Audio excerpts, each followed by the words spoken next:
আসসালামু আলাইকুম।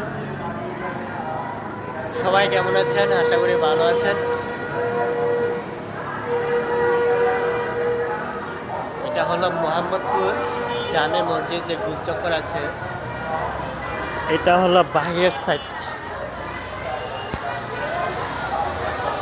এটা হলো বাহিরের সাইড।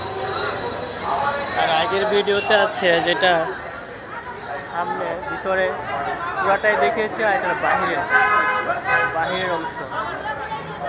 আশা করি সবাই ভালো থাকিবেন আর আমার জন্য দোয়া করবেন। আমি যতটুকু পারি আল্লাহর রহমতে আপনাদের জন্য দোয়া করিব ইনশাআল্লাহ।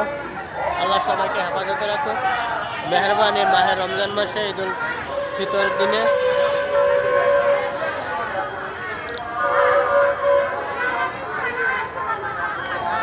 আল্লাহ হাফিজ, আল্লাহ হাফিজ, সবাইকে আল্লাহ হাফিজ।